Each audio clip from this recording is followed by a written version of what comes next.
It's already. Om Vasudeva Sutam Devam Kamsa Chanuramaddanam Devaki Paramanandam Krishno Vande Jagadgurum. Good morning, everyone. Good morning. Welcome back to our, it's turning out to be a kind of bi-monthly Gita class, Bhagavad Gītā in the light of Sri Ramakrishna. In our last class, class 5, we started something new. I introduced study questions. And I was a little overeager, I admit it. So I made 14 study questions. And some intrepid students actually answered all 14 of them, and I appreciate that. On the online participants, there are quite a few, and they give very thoughtful answers. So I thank you, online people. And in person, I got like maybe 3 responses by last night, and then suddenly I got a flood this morning. And as if somehow before 9:30 I can read through a bunch of responses. Okay, that's so not the point. The point is that you know we did it. yeah. So it is just like a university course. Okay, all right. Just let's all just I don't want to hear you. Let's all just calm down. Let's all just calm down. Okay, so let's we got to tweak this a little bit. Okay, so on my end, to make the assignment more manageable, I'm going to make far fewer study questions. Like I've already made the ones for the next class. There'll be, I think, 5. Another thing that I've added, this is a very good suggestion made by a friend of mine who's watching online. He said, why don't you add a question at the end asking for your questions, whatever doubts you had, things that you didn't understand, questions that came up in the reading, questions about the reading. So I'm always going to add at the end of the study questions, do you have any questions? And the whole purpose of these, of having you write these responses, there are a couple of purposes. One is so that you can do the reading well and carefully and thoughtfully and critically to get the most out of the reading. But secondly, so that I can read through them before the next class. And so if I find that a number of you are tripping over a particular question or have the same kind of questions, I can raise that in class, in the next class. So that means, starting next time, we need to have, for the in-person responses, we need a hard and fast deadline on submission. And I suggest that we make it Saturday, is 12 p.m., is that fine? 12 or is noon? that, sure. Yeah? Okay, how about, How about 12 midnight? 3 p.m. 3 p.m. Okay. Saturday, 3 p.m. Yes, So I give you a few extra hours. Okay. Because I need to read through the responses. Say that's how the idea. Amazing and incredible of a job they did. Who's the day? Them on all of this. Whoever. I can't even see them because You have no. I mean, when what am I they going to look did at the with responses? with- All right. No. With creating. Oh, I see. Madhavi The and like syllabus. oh yeah. That's the two. That's Yeah. what I'm saying. I'm So saying, let's can we thank just, like, give them let's a round thank of applause for. Bala and Madhavi for doing all they that. made Yeah. this. You guys really upgraded That's everything. sort of Yeah. pinpoint. I couldn't find out where the material was. Okay. So yeah, amazing. they've done a good job. Thank you to both Madhavi and Bala for doing that. So from now on, the in-person responses to the study questions will be due by Saturday, 3 p.m. Yes. And I think we should just close down the poll after that because otherwise you guys are still going to submit them late. Okay.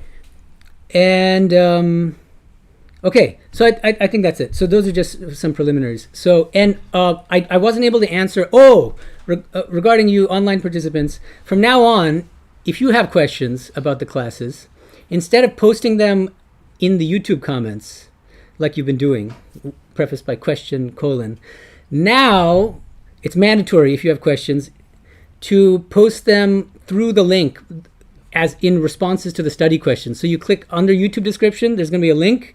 You click on that link, you have to give your name, you have to show that you've done the reading and answered the study questions, and the last question will be, do you have any questions? So the beauty of that is, I'll know that whether you've done your homework or not, or whether you're just, because some of the questions I'm getting clearly show that they haven't done the homework. So that's not good. So, okay, so from now on, anyone online, if you have questions, post the questions through the Google form link under the YouTube description. Thank you. So let's begin. We're discussing a new article today Toward a New Hermeneutics of the Bhagavad Gītā, Sri Ramakrishna, Sri Aurobindo, and the Secret of Vijñāna. From the responses that I looked at, I get the sense that most of you did. I don't think you had much trouble following the main points in the article and some of the main arguments. Yeah. I think where we are not familiar with their work. Who's their work? The people mentioned in the article, like say for example Rāmānuja's. I see. Right. And Miner's. Robert Minor. Yeah. I kind of parroted what was there. So. Right. Oh, thank you for saying parrot, because that's another thing I wanted to mention. Some of you were basically like using my cutting and pasting from my article to respond to the study questions. Please don't do that. So please respond to study questions using your own words rather than my words, so that I can use more words than others. Oh yeah, and try to be succinct. Yes. Okay. So Swami, I was thinking, if you are able to give some references to their works, we can actually. Oh, that's true. Because otherwise. Well, the references are all in the article. That's the whole point of a bibliography, right? You go to the But we can only read what you said. We can't formulate our own opinion. That's why we are, at least myself, I'm parroting most of what you said, is because that only that much I know about, say, Robert Miner's stuff. I know, but do you want to read a 600-page book of Robert Minor? I don't want to read the whole thing. Yeah. But I need to familiarize myself a little bit more. Say, for example, you asked question, is Sri Aurobindo. Yeah, so the thing, my point is, then you go to the bibliography, you find the reference, it's called Bhagavad Gītā, an exegetical commentary, you go and get the book, or it's on archive.org, you can get it on, but that's up to you. That's kind of separate, I'm not going to assign a 600-page book. What a great statement. Separate. But it's good that you have that enthusiasm. I have to have more time. Where I was running short is I did not have time to understand a little bit more. I know, no, so right, obviously, yeah. So, if you want to go deep, there are many different ways of going more deeply into these kinds of, you can take any number of threads and go more deeply, but that's up to you. I can't, otherwise the whole class is going to be derailed. We'll have a class on Robert Miner's interpretation of the Bhagavad Gītā. We don't want that. So, okay. So, first of all, it's important to realize, I want to emphasize a few things. I'm not going to go through ploddingly every study question. That's not the way we're going to do this class. Remember, going back to the very first class, I quoted Swami Medhananda and the way that he wanted us to study the Vedanta scriptures. He began by saying, Śaṅkara and other commentators were sometimes guilty of text torturing, because their primary aim was to establish their own particular philosophical school and to show that the different Vedantic scriptures support their philosophical framework alone, right? Now, one thing I hope you will find, this is how I started my article. I framed the whole discussion by saying that very modern scholars are saying the same thing. Robert Minor is one of them, R.C. Zahner and many others. When they're studying the traditional commentators, they're finding that we can't just blindly rely on any of them, because the problem is Śaṅkara's main aim was to establish Advaita Vedanta, Rāmānuja's main aim was to establish Vishtadvaita Vedanta. And so there's a kind of bias there. It doesn't mean that their interpretations are wrong. It means that you have to be careful and cautious when you approach them. So that's going to be our approach. But one thing I wanted to point out is that Swami Vivekananda's approach is very modern and very fresh, and that it's still very relevant now. You see, and in fact, and especially in an Indian context, it's a very bold way of thinking. Even now, even among followers of our tradition, the moment you say Śaṅkara also sometimes tortured the scriptures, it's like cognitive dissonance, and how can Śaṅkara have text torture? These are Swami Vivekananda's words, and I just think that if we're really followers of our tradition, we should take what Swami Vivekananda says seriously. You may not agree. I'm not saying you should blindly accept what Swami Vivekananda is saying, but think deeply about why he said it.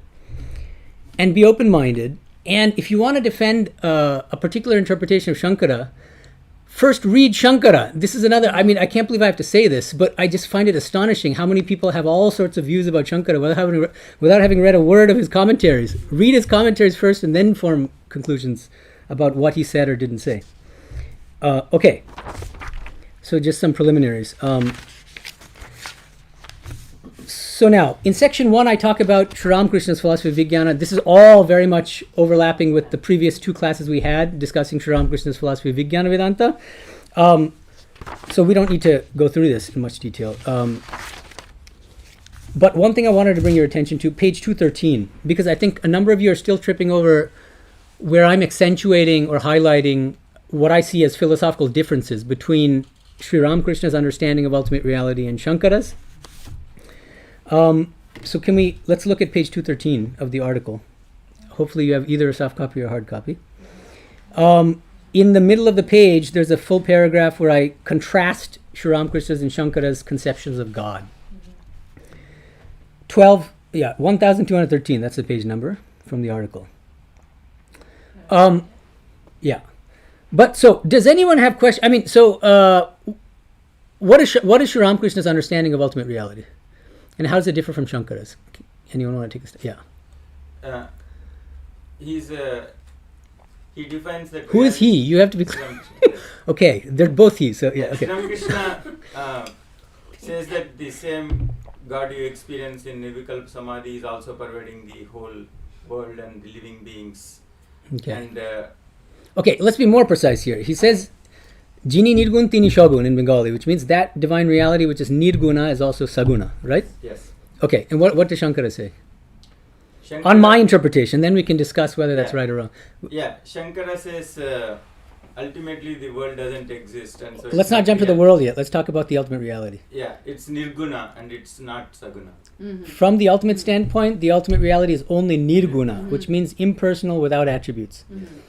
Whereas, on my understanding of Sri Ramakrishna, he says the ultimate reality is, from the ultimate standpoint, both Nirguna and Saguna. Okay, do any of you want to object to that interpretation? Or do you not find a contrast? How could it be objectable? Because some people think that Śaṅkara also accepted Shakti as real. Only in the... Vyavaharika. Huh? Yeah. From Experientially or the whatever the word empirical is, standpoint, empirically. Vyabaharika Only standpoint. empirically. So if they understood That's it, my they view. would know that. Yeah. Some people don't agree, but they usually don't read Shankara's commentaries, unfortunately. So, but anyway, nobody here. I want to leave it open for objections if you have any.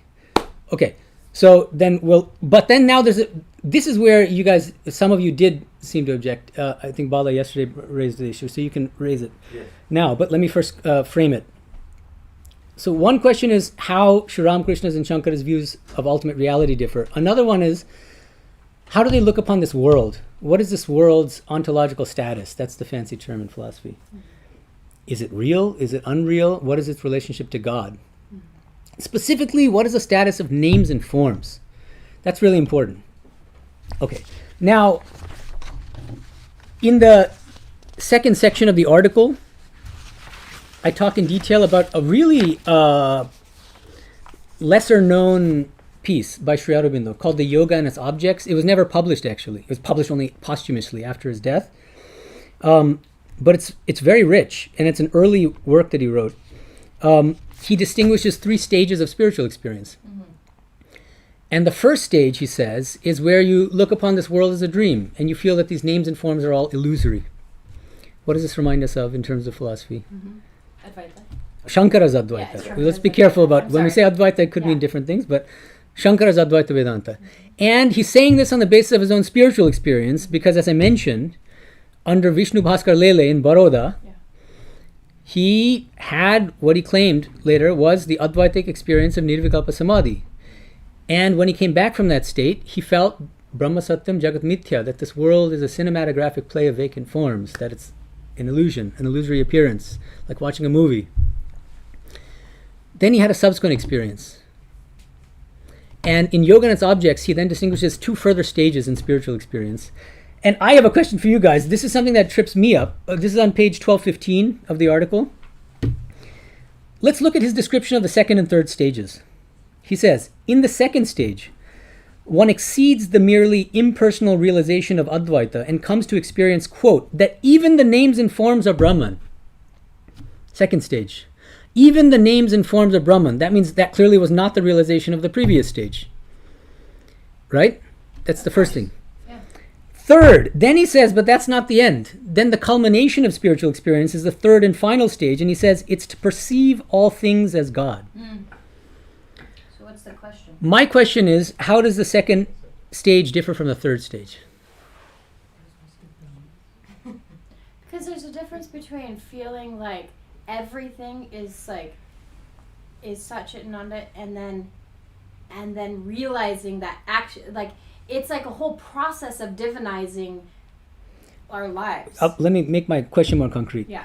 in the second stage, we already realized that all names and forms are Brahman. So what's the value-added aspect of the third stage? I think it depends on the definition of Brahman, which has capital B, and God, capital G, and I think God seems to indicate Saguna Brahman. Oh, that's interesting. Yes. That's what I'm trying to say. There's a difference between divinizing, like feeling like everything is a living manifestation of God, and feeling like everything is Brahman. There's a different. It's a feeling thing. It depends on how you define Brahman, but the problem is everybody defines Brahman differently, Yeah, and that's also part of it. That's I'd have to go back to the essay and find. I think you only Okay. And understand that's it if related you to the question experience I it. had, Swami. that was the. Okay, so it's possible, Bala is suggesting that it could be a difference in the understanding of Brahman in the second stage versus God as more expansive, possibly, being something like impersonal, personal, whereas in the second stage it... Could it be that the first, the second stage is from a knowledge standpoint? That you I think that's along the see lines of what that, Bala is and, suggesting. and then the final stage is when you actually experience it. Oh, you mean knowledge, intellectual knowledge is what you mean. Yes. I don't think so, because he explicitly says these are all different stages in spiritual realization. So it's not that one is intellectual and the other is spiritual. And he does say the first one is knowledge. First stage. No. But what she means by knowledge there is intellectual knowledge, like mere intellectual knowledge, right? That's what I understood. Yeah, but all three of these stages are spiritual realizations. What is Yeah, the but confusion? before you have that spiritual realization, I think that conceiving yourself as Atman, recognizing yourself as Atman, and everything as Atman, Yes, and then you go a little perceiving it. deeper, or you get into the detail, or a subsequent. That's like it's a precedent to the next stage. You have to have that knowledge before you can. Yeah, but in the second stage, he uses the word experience. He doesn't say knowledge, though. It's Yeah, already an He's experience. using They're- two very they're clear all words, spiritual Brahman realizations. And God. You have to understand this. Those are two very different things. Well, how do we know that? Because he's distinguishing the words. Yeah. Right, so we have to know what is his He's definition using of the two specific words. things. He's not saying. So and how do then you to think he perceive all things as understands God. Brahman? Yeah, Saguna. that's I'd have to I go was back to the thinking essay it and is find out what Nirguna it and is. Saguna. It's undifferentiated God. pure consciousness. Then how can Right? they be names and forms? I mean, That's maybe, what but he's that's saying. the... That's the progress, the That's the- spiritual progression. Yeah, that's the Swami, Saguna. that is where. Can I bring up that other question? Okay, so this is a good place for you to bring up. He's been itching. So go ahead. Yeah, ask the question. Yeah, so the question was, since you want me to exactly say this. Yeah. So he doesn't go on for 5 minutes. Pressure's on. Yeah. Even Okay. in Advaita, Uh-huh. there seems to be this concept of seeing Brahman in everything Mm-hmm. from a Vyavahārika standpoint, Mm-hmm. even if not from Paramarthika standpoint. Mm. Would you still not call this Vijñāna? Right. The only difference from Sri Ramakrishna's standpoint seems to be that the ultimately the Advaitins call this unreal, whereas but they still Right. have this experience. Okay, so I think this is a great question. That So is- let's dwell on this for a little bit. Okay, let's go back to Chandogya Upanishad. One of the most famous statements, mantras there. Sarvam Kalvidam Brahma. All indeed is Brahman. Okay? Now, of course, any Advaitin of any stripe, whether it's Śaṅkara or Rāmānuja, they have to accept this statement and interpret it in some way. Yes. But they all interpret that statement differently, in different ways. So does, I'm arguing, a follower of Sri Ramakrishna. So let's first ask, how does Śaṅkara interpret this Upanishadic mantra? Everything is Brahman. He offers an explicit interpretation in his commentary on the Brahma Sutra. He just says, he quotes this mantra and then says, here's how I understand it. The Upanishad is declaring that everything is Brahman, quote, in order to dissolve the universe. Prapancha pravilapanatham. Prapancha means universe, pravilapana means dissolve, and artha means in order to. In order to dissolve the universe. Why does he say that, and what does he mean by that? It means, he's saying, don't mistake what this Upanishadic Rishi is saying. Don't mistake him as saying that the names and forms are Brahman. That would be a serious misunderstanding of Advaita Vedanta and the Upanishads. What the Upanishadic Rishi is saying is, when you subtract names and forms, the substratum, what's left, is non-dual Brahman, pure consciousness. But the names and forms themselves are not Brahman. In that sense, everything is Brahman. Now, in what sense then is everything Brahman, right? In this sense, that there's nothing but Brahman. That's the whole point of Śaṅkara's philosophy. There's nothing but Brahman. But because of different upadis, limiting adjuncts, we mistakenly see Brahman as a laptop because we're superimposing the upadi of laptopness onto this laptop. This table is Brahman, but I mistakenly see it as a table because I'm mistakenly superimposing the upadi, the limiting adjunct of tableness on this table. If I remove that upadi, I see the table as Brahman. If I remove the microphoneness of the microphone, that upadi, I see the microphone as Brahman. But not the microphone as such as Brahman. You subtract the name and form, you subtract the upadi, the limiting adjunct. And what remains is Brahman. So now hold on. I have to answer the question. Okay. So this is how I understand Śaṅkara. Now getting back to what is his favorite analogy? We should all know this by now. Rope and snake. Now, the snake has a name, it has a form. Name is snake, form is right? I don't think that's the analogy. Just again, this comes from not reading Śaṅkara.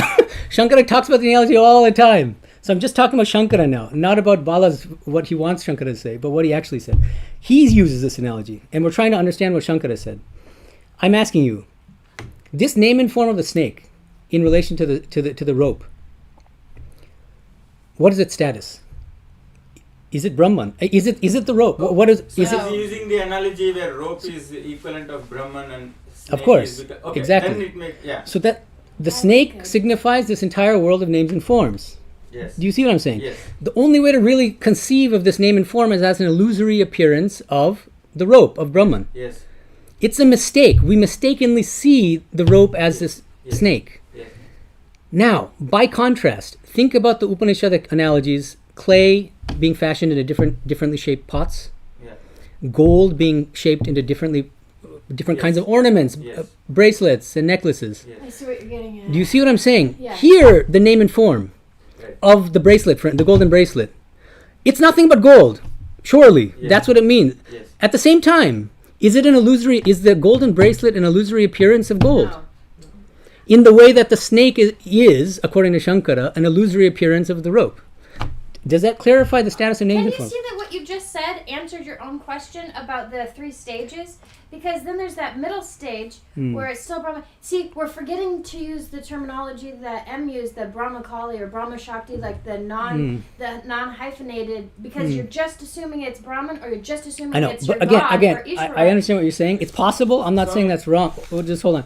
It's just, as I said, everyone has a different understanding of Brahman, so we'd have to go back to the essay and find out what Sri Aurobindo meant by Brahman, because he could actually mean the impersonal personal. We'll find that when he gives his commentary on the Gita, often by Brahman he doesn't just understand Nirguna, he also means Saguna. It depends. I mean, think about the gold that you're saying in the ornament and saying, it goes from me saying like, oh no, this isn't really a ring, this is just gold, to me saying, okay, I can accept that this is a ring and gold, to saying like, oh, this is a ring. Like, this is all of the things. Everything is everything. Okay, yeah. So my question is, I actually, even though I didn't read all the details, but wherever I heard about Śaṅkara, I think that explanation makes sense. That name and form is the illusory part, but the substratum is... Okay.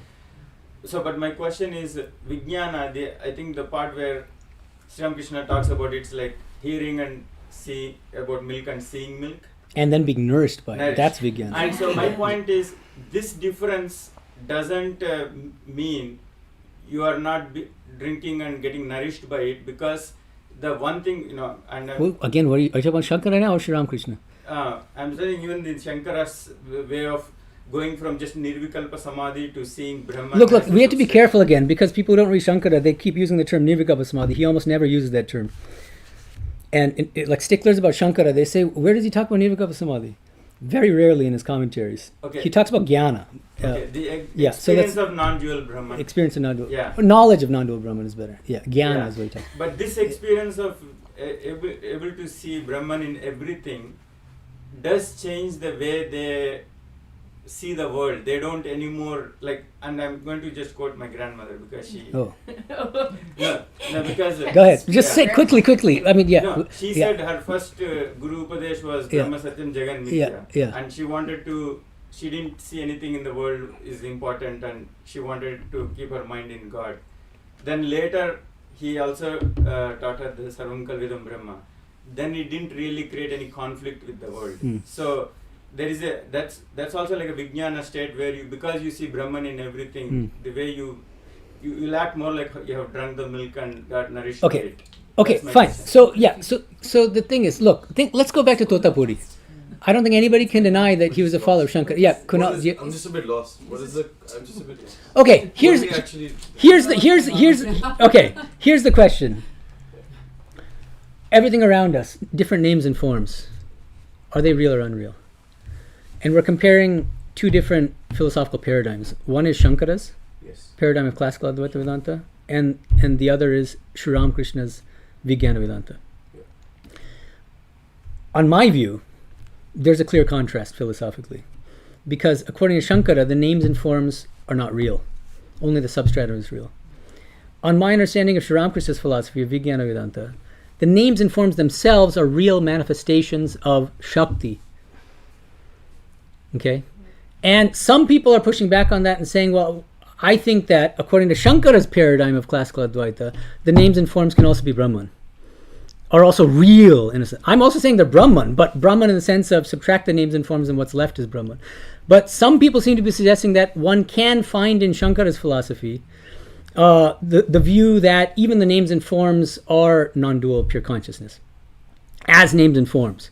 And I'm disagreeing, and I want to see evidence for it from his commentaries, but almost nobody can give me that evidence. That's the only thing. I'm not Now, disagreeing. okay, let's pause. You've talked enough. But so okay. Now with Sri Ramakrishna, okay, he also very frequently contrasts the outlook of the Jnani with the Vijnāni. This is important to bring in mind because we're comparing Sri Ramakrishna's philosophical paradigm with Śaṅkara's. Okay, it's important to recognize that when Sri Ramakrishna talks about the Jnani's outlook on the world, he says the Jnani looks upon this world as dhokatati, as a framework of illusion. And if we go back to his own life experiences during his sadhana period and his Advaitic sadhana on the Totapuri, that was exactly the way that Totapuri looked upon this world, who was a card-carrying Śaṅkarite. He saw the world as a dream, and he taught Sri Ramakrishna accordingly and said, you should look upon this world as a dream, it's not real, the names and forms are all false. And then, interestingly, Sri Ramakrishna turned around and became his guru, and kind of taught him to accept Shakti, the reality of Shakti. And so he kind of elevated Totapuri from the status of a Jnani to a Vijnāni, or at least that's one way of interpreting the whole play between Totapuri and where Totapuri started as his Advaita guru. He realized Nirvikalpa Samadhi under the tutelage of Totapuri, and then Totapuri tries to kill himself and then wasn't able to, and then Sri Ramakrishna becomes his guru and says, it's because you don't accept Shakti. Now you have to accept Shakti and not make fun of me for... Totapuri was making fun of him for clapping his hands, saying, "Oh, what are you making, chapatis?" He was worshipping Divine Mother, clapping for Mother. Okay, so the point is, Sri Ramakrishna himself often contrasts the Jnani's outlook on the world from the Vijnāni's, and he says the Jnani looks upon this world as a dream, as a framework of illusion, whereas the Vijnāni looks upon this world as a mansion of mirth, because he sees nothing but God. Everything is divine ananda. Okay, so one thing you could do is disagree with Sri Ramakrishna here, if you want to do that, and if you want to be so bold as to say, I don't think that there's as much of a difference in outlook between the Jnani and the Vijnāni. That's one possibility. But I think we should take seriously what Sri Ramakrishna is saying, and I think it also helps us to understand different spiritual realizations. And I think, again, one thing that I just feel that people tend to do with respect to Śaṅkara, people don't do it with Rāmānuja or Madhva or anyone else, it's just Śaṅkara. They try to bend Śaṅkara toward whatever they want him to say. And so if we want to see the world as real, then Śaṅkara also says the world is real. If we want, we love Divine Mother, so then Śaṅkara also accepts Divine Mother. But I just want to, whatever you do, whatever you want to defend, just give evidence for it from his commentaries. Okay? So, yeah, please. Himaja. What is Shakti according to Vijñāna Vedanta Maharaj? Personal God. It's a personal God, Saguna Brahman, who creates, preserves, and destroys this world, who is a supreme personal being, not that necessarily has flesh and blood and is not just an incarnation. He could be formless, but personal in the sense that he hears our prayers. Divine Mother responds to our prayers. She gives us our respective karma. All these things. Non-dual pure consciousness can't do any of those things. And that would be the exercising grace. God. So is that Yeah. a different reality than Brahman? No.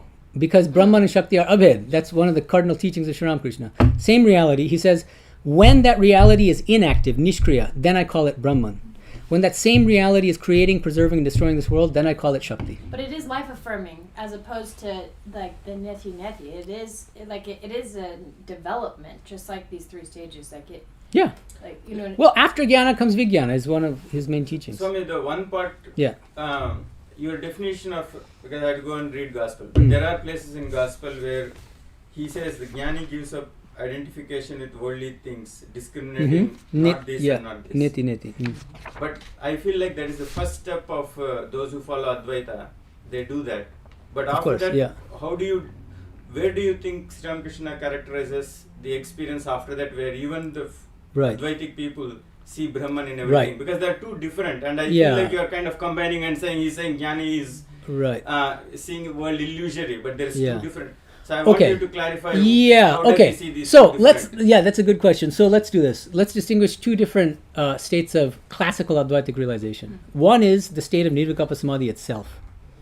Sri Ramakrishna beautifully describes this as like a salt doll, Nuniputu, which goes to measure the depth of the ocean, but the moment it sets foot in the ocean, it dissolves. In the state of Nirvikalpa Samadhi, you don't have external consciousness at all. Yes. Okay, so there's no question of looking upon the world as real or unreal, because there is no world to have an That's outlook right. on, That's right? So that's one state where there's just nothing but non-dual pure consciousness. There's not even any subject-object duality, because you're not separate from Brahman. There just is Brahman. Yes. Now, then comes an interesting question, which I already raised with regard to the first article I had assigned like 1 or 2 months ago, the introduction to the different traditional schools of Vedanta. What is the status of Jivan Mukti in classical Advaita Vedanta? Jivan Mukti, the person who is liberated while living. This is relevant here. The person who, after attaining the state of Nirvikalpa Samadhi, comes back from that state. I think what you're asking is, how does that person look upon the world? Like Totapuri, he had Nirvikalpa Samadhi, and then he looked upon the world as a dream, right? That was his outlook. Now, the thing is, why do they come back in the first place? And remember what I said. Mainstream classical Advaitins like Madhusudana Saraswati, Chitsukha, and many others, they all say that even that person who is liberated while living has a trace of ignorance, avidya lesha, which accounts for still remaining in the body after the state of Nirvikalpa Samadhi. But that's not the highest state technically, because there's still that trace of ignorance, which makes us still see this world. But what's the difference between the ignorant person's outlook on the world and this Advaitic Jivan Muktas? Because the ignorant person sees the world of names and forms as real, whereas the Advaitic Jivan Mukta looks upon this world as a kind of movie. As Aurobindo puts it, a cinematographic play of vacant forms. They're seeing the same world, but one sees it as unreal, as a dream, the other, or as an illusion, the other sees it as real, the ignorant person. Do you see what I'm saying? So now, if you come back from the state of Nirvikalpa Samadhi, it's because you have some ignorance left, which is pulling you back to this world. And then you do see names and forms, but you see them as illusory.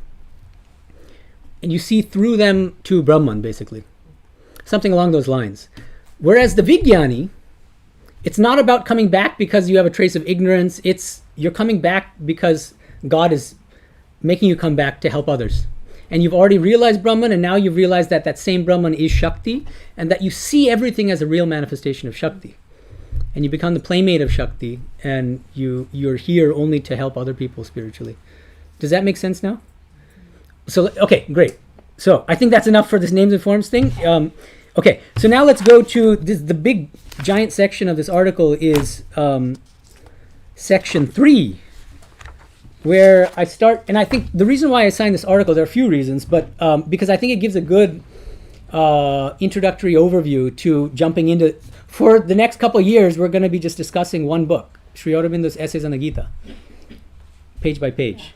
And before that, I think it's useful to get more of a synoptic overview, first of all, of where Sri Aurobindo is coming from, what were his spiritual experiences like, how did they inform his interpretation of the Gita, how did Sri Ramakrishna and Swami Vivekananda influence Sri Aurobindo, how is he trying to interpret the Vedantic scriptures in the light of Sri Ramakrishna and Swami Vivekananda, and to give you a little taste of how he interprets some of the different verses in the Gita. So I wanted to especially talk about his understanding of the terms jnana and Vigana in the Gita. I think it's really important.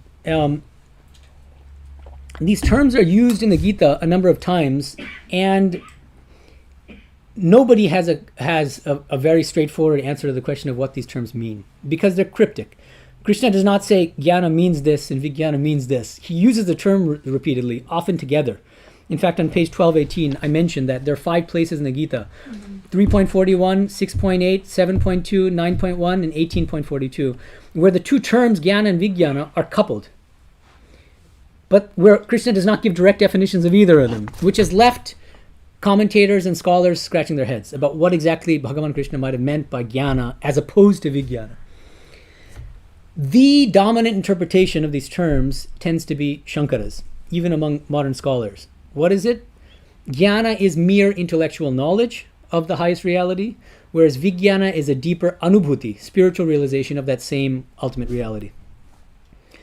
And what I'm saying is, Sri Aurobindo is challenging that interpretation and suggesting that a better interpretation, contextually speaking, not because he had realizations that, he did have realizations, but this is another thing, well, let me get to that in a second. But he's saying that a better interpretation is both jnana and vijnana are stages in spiritual realization. All evidence, textually speaking, points to the fact that jnana is not just intellectual knowledge, but that it's a real spiritual knowledge. And so is vijnana, but that they're different kinds of spiritual realization.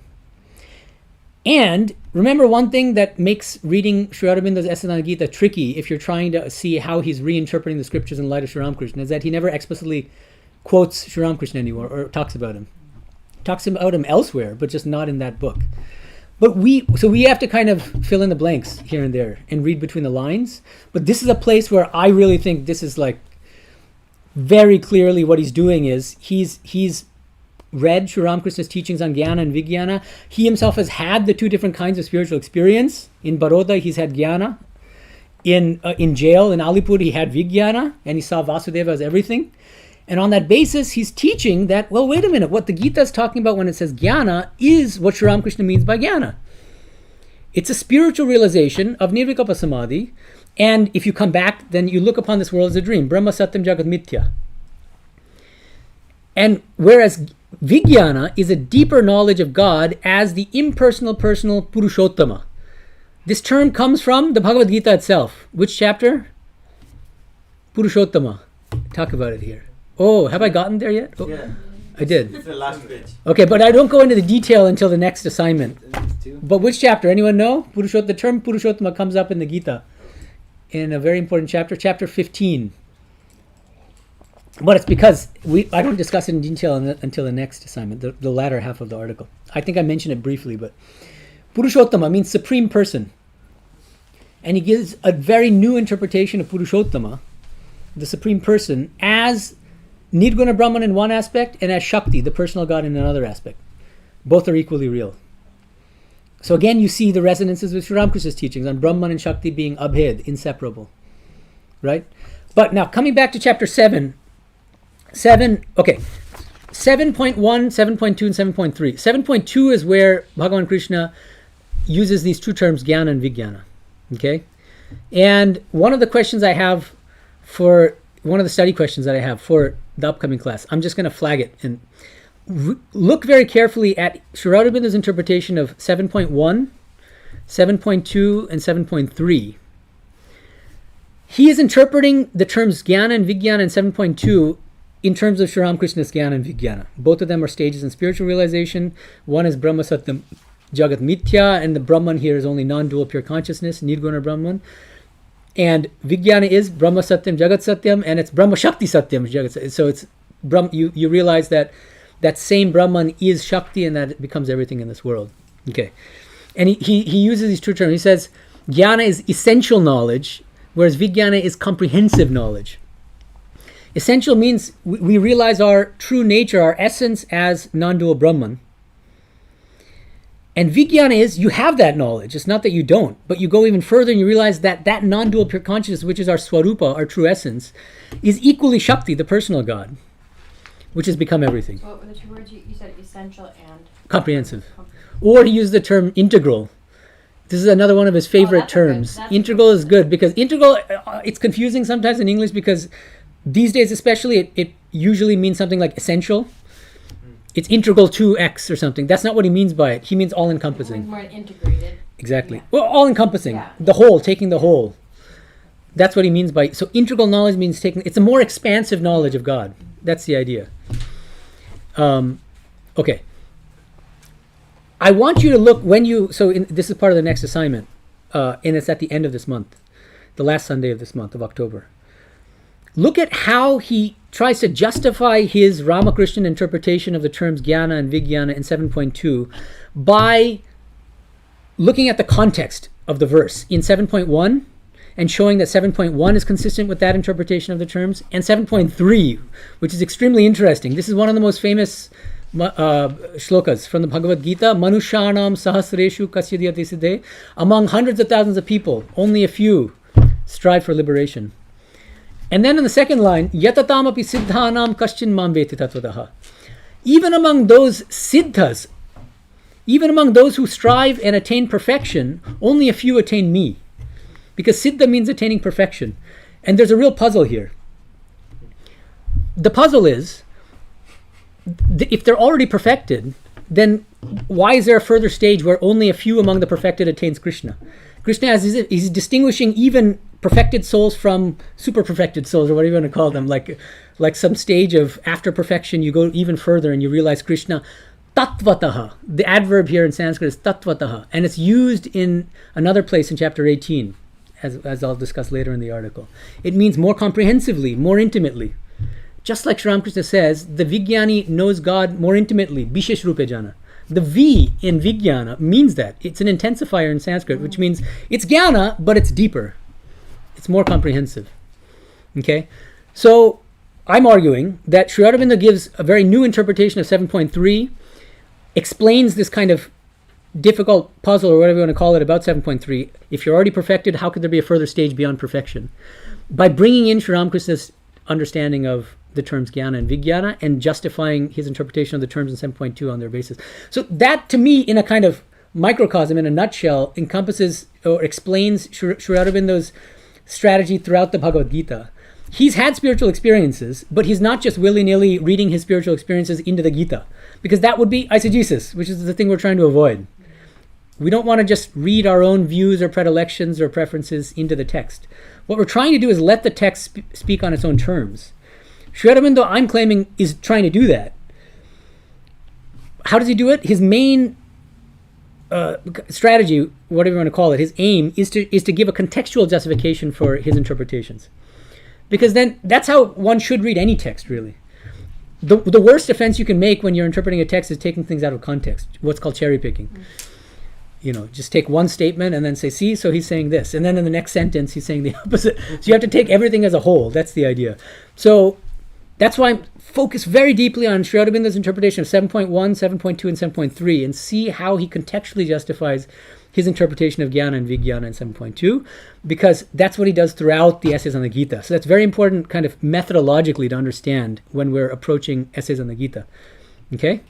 Okay, so any questions? Okay, yeah. Does the Advaitic interpretation of Bhagavad Gita have some loopholes when they do the same three verses? Like, is it a good place to compare? Yeah, you can if you want. And that I'm not sure that I talk about. I do talk about Śaṅkara's interpretation of 7.3 in the article. Is that where we can see this standout that you can? There are many places where I mean, in some places the word bhakti is used in the Gita, and Śaṅkara interprets bhakti as jnana. I mean, there are many places where you'll find these kinds of differences. I want to address one of the online questions. This is from, some of them I'm ignoring because they have nothing to do with the what we're talking about. Okay, so the one that was relevant is from Jai Holy Trio, and the question is, how would Sri Ramakrishna describe the individual soul in Brahman like other scholars in the past? Like they are the same, or soul are sparks of fire, or they are exclusively separated, etc. He's thinking about the first article that we had discussed together, which is what is the relation between the Jivatma, the individual soul, and Brahman. And we found that different traditional schools of Vedanta have different views. Śaṅkara says absolute identity. Both the soul and Saguna Brahman are nothing but non-dual pure consciousness. Rāmānuja says, no, it's more of a servant-master relationship, or part and whole, right? Madhva says servant-master. These different. So what is Sri Ramakrishna's take on this? Good question. Sri Ramakrishna loved to quote Hanuman. Deha buddhya dasosmi. So the famous statement is not original to him, but he liked quoting it. on the basis of his own spiritual realization, he says to people, only when he sees that it's only his antaranga, his inner circle, he says, now I see you're all my own. I'll tell you something. I've come to the final realization that I am a servant and God is a master, that I am a part and God is a whole, and that I am identical with God as non-dual pure consciousness. He embraces all the different relationships with God as equally true. Another way he puts it is, I have a flute. And he says, why should I only play one note on the flute and say, Soham, Soham, I am Brahman, I am Brahman? That's boring. I want to play ragas and raginis on that flute. Those ragas and raginis are communing with the same divine reality in different ways. And not having a hierarchy and saying one is higher than the other. Nothing like that. They're all just different ways of communing with God. Because he was he called himself a glutton in the spiritual field. He liked to relish and enjoy God in many different ways. Okay? So that's my answer to that question. There's another question which is related to this, sort of like Bala's question, and this is another online question from last week, last class, which I wasn't able to address. I'm going to address it now because I think it's important. Swami, I have a doubt regarding the Advaita realization of Nirvikalpa Samadhi in Sri Ramakrishna's perspective. So this is supposedly the highest state according to many classical Advaitins. Sri Ramakrishna says that Brahman and Shakti are inseparable always. My question is, if one experiences in this world both Brahman and Shakti, then in Nirvikalpa Samadhi also Brahman and Shakti has to be experienced. If only the Advaitic realization of Brahman is possible in Nirvikalpa Samadhi, then it comes to the following: Shakti is separate from Brahman as Shakti is not experienced in Nirvikalpa Samadhi, and Shakti's domain will be limited to the states other than Nirvikalpa Samadhi. Even if it is said that Shakti is dormant in Brahman as a seed state in Nirvikalpa Samadhi, Advaitic realization says that realization of Brahman is beyond the seed state, causal state. So I wish to know Sri Ramakrishna's or Swami Medhananda's perspective regarding, he put that in parentheses, regarding this Advaita realization in Nirvikalpa Samadhi. Either Shakti is separable, absent in Nirvikalpa Samadhi, or in the seed causal state as Saguna Brahman Ishvara, in as with unmanifest gunas Prakriti. It's a little bit of a technical question, but let me just clarify what I think he's saying, and I think it's a really important question. He's saying, look, the coveted goal, spiritual goal for classical Advaita Vedantins, for followers of Śaṅkara, is Nirvikalpa Samadhi. Now, in the state of Nirvikalpa Samadhi, even Sri Ramakrishna and Medhananda admit the following: that in that state, the salt tall becomes the ocean. There's no perception of Shakti. There's no perception of the world. I just am Brahman. And there's not even any sense of I in that state. Right? Shakti is not perceived in that state in any way. What this person is implying, he doesn't say it explicitly, is, and this is how classical Advaitins argue, they say that because in the highest Advaitic state, Shakti is not perceived, Shakti is not present, therefore it cannot be ultimately real. Just like Sri Ramakrishna had to saw Kali in half when he was doing his Advaitic sadhana under Totapuri in order to realize his identity with non-dual pure consciousness. And so the classical Advaitic logic is, therefore Shakti cannot be ultimately real. How can that be logical? So, It doesn't even sound logical. okay, but that's the logic. The logic is, in the highest state, Shakti is not perceived, therefore it can't be ultimately real. I think this is very important. Sri Aurobindo talks about this explicitly. So does Swami Tapasyanandaji in his introduction to the Bhakti schools of Vedanta. And what they say I find plausible, and I'm just going to explain that, and then we can talk about it if you want to follow up. Here's the idea.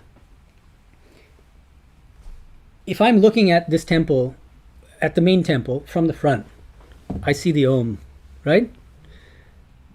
When I'm looking at it from that side, from the front, do I see the back of the temple? No. Does it mean that it's not real? No. So what Sri Aurobindo and Swami Tapasyanandaji say is that in the state of Nirvikalpa Samadhi, it's just a special state of spiritual experience where you become one with Brahman. And you don't perceive Shakti. Just because you don't perceive something doesn't make that unreal. Exactly.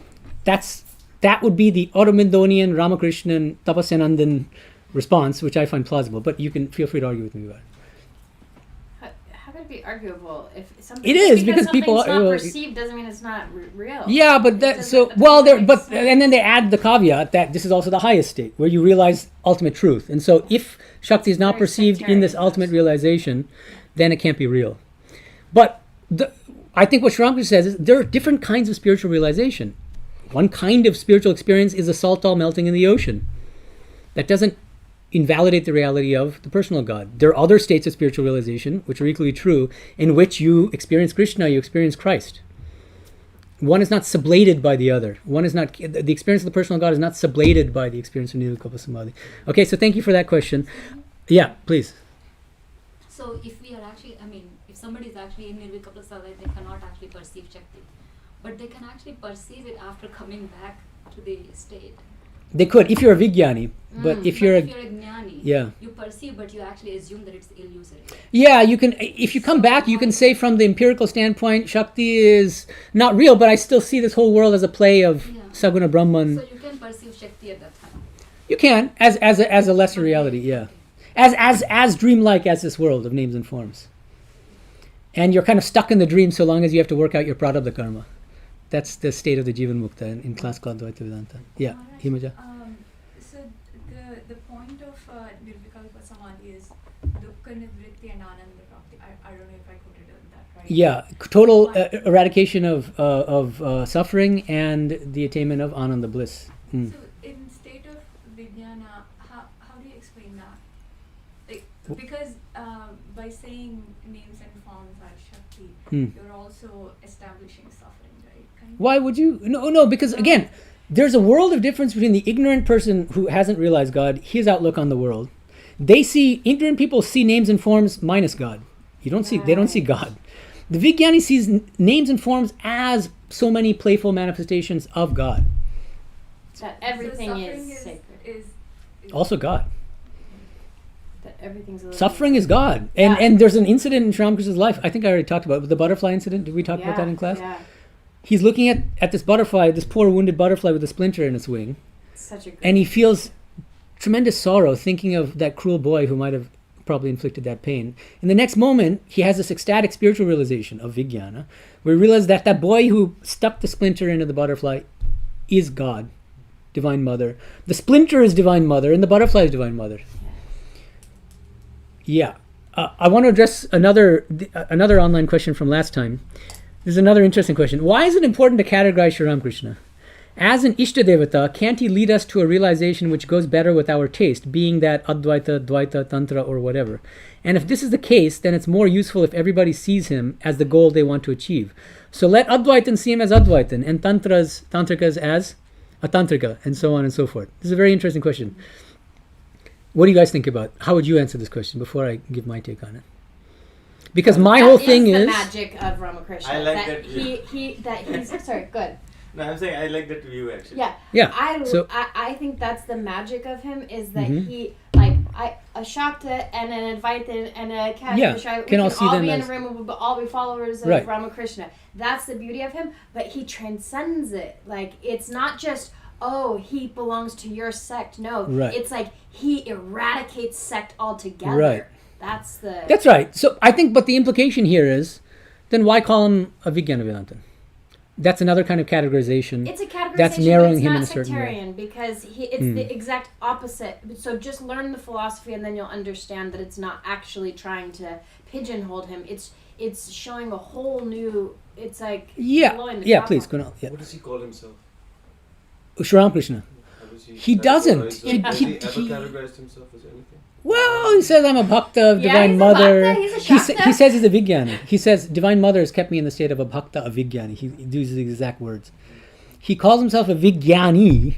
I call him a Vijnana Vedantin. And then, why Vedanta? Because he also says, after describing Vijnana, he says, read the Gita and read Bhagavata and you'll understand all this. And these are both Vedantic scriptures. And so that's why I kind of try to anchor his views in It's like Vedanta. he's obviously all of it in his sadhana period. Like he's obviously tantric. He's he's a priest. He's obviously a Shakta. He's obviously And a Vaishnava and an obviously a Advaitin. Vaishnava. Right. But how can he be all those things? So now, here's my take on this. How can he coherently be a Vaishnava and a Tantrika and a Śaṅkarite and a Rāmānujite all at the same time? Because he's a Vigana. Only if we ascribe to him a more comprehensive philosophical worldview that explains how he can be all these things at once. It's only if he understands the ultimate reality more expansively than any of these sects that he can embrace all these sects, all these different sectarian understandings of ultimate reality. So therefore, I think we have to pin him down. And he doesn't want to pin down Sri Ramakrishna. I'm saying, if you don't pin him down, you end up saying he was everything to everyone, and he didn't have a philosophy of his own. And that's not. And I think just because he was everything to everyone doesn't mean that he didn't have a philosophy of his own. In fact, the way that he was everything to everyone, as Niranjan is pointing out, is by having a very deep and comprehensive and very kind of rigorously worked out philosophy of his own. Brahman and Shakti are inseparable, one key tenet. Second, this world is a real manifestation of Shakti, second key tenet.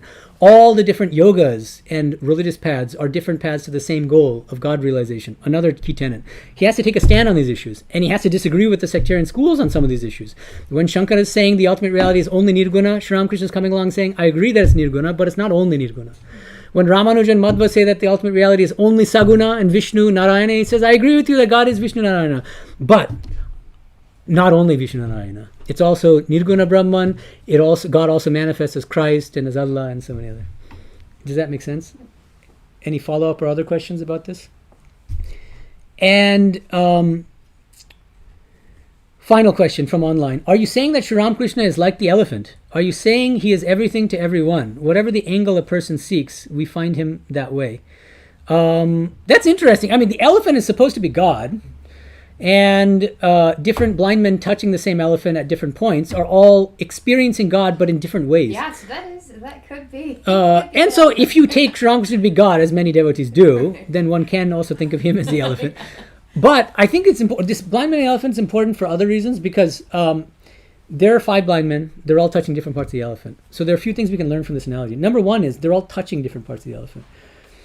Many, especially followers of our tradition, for some reason, they have the idea that when you realize God, you all have exactly the same spiritual experience, and I think that's false.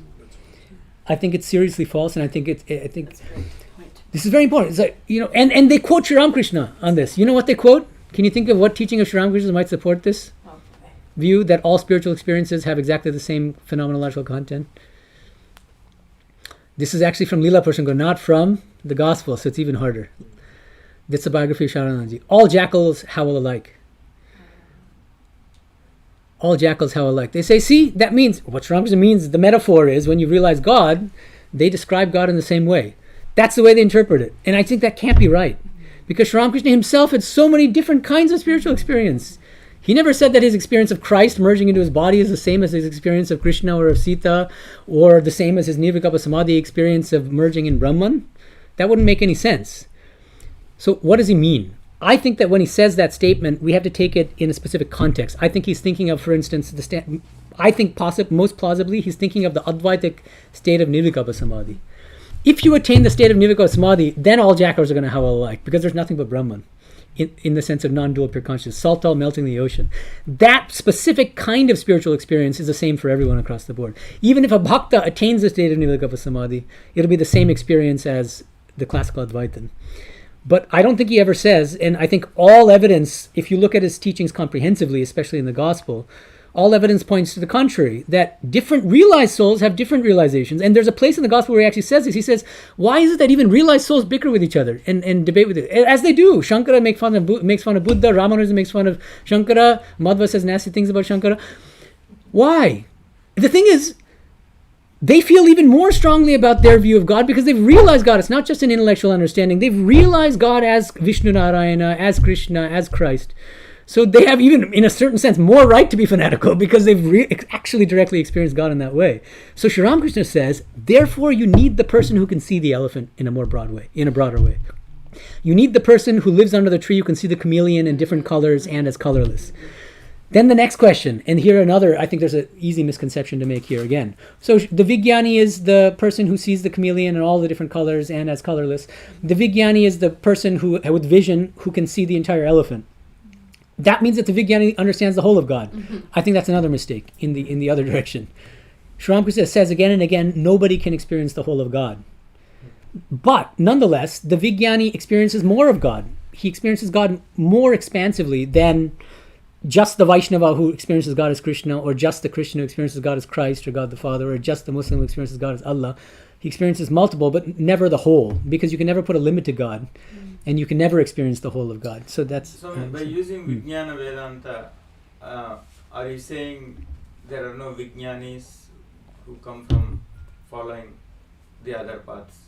There might be. I'm just like, but philosophically, Rāmānuja does not accept Sri Ramakrishna's Vijñāna Vedanta because he doesn't accept the reality of Nirguna Brahman. Philosophically, Śaṅkara, at least based on his commentaries, he does not accept the reality of Saguna Brahman, of Shakti. So he also would reject Vijñāna Vedanta. Now, was he a Vijñāni? Is an interesting question. You raised this yesterday. Sri Ramakrishna himself says that Śaṅkara came back retaining Vidyarami, the eye of knowledge, in order to teach others, and was a Vijñāni. He says it himself in the Gospel. So this is interesting, because Sri Ramakrishna is saying again and again that the Jnani's outlook on the world is very different from the Vijñāni's, and yet he's saying that the founder of this Jnani's philosophy, Śaṅkara, himself was a Vijñāni. And that's where I'm getting tripped up. Yeah. Swami, is that there are two concepts I feel getting mixed up in Vijñāni. One is the breadth of the experience, which, as we just said, Sri Ramakrishna says there's no limit. Right. The other is the depth of the experience, where breadth and depth. you act like, if you really see Brahman in everything, you act in one way versus if it's just a partial understanding of that. So I feel like they're getting somewhat mixed up, at least for me, that why can't there be Vijñānis even though they may not have experienced God as the personal God, but the depth of the experience could still make them Vijñāni. That's where I'm getting lost. Well, the thing is, this is my interpretation. I mean, it's open to interpretation. But when Sri Ramakrishna refers to Śaṅkara as a Vijñāni, I think he meant that Śaṅkara did realize Nirvikalpa Samadhi, he attained Brahma Jnana, and then came back and did it. I think it's tricky because, see, there are two ways that the Vijñāni can live in the world. One is to retain Bhaktarami, the eye of the Bhakta, the devotee. The other is to retain the eye of knowledge, Biddarami. He says that Śaṅkara came back as a Vijñāni retaining the eye of knowledge.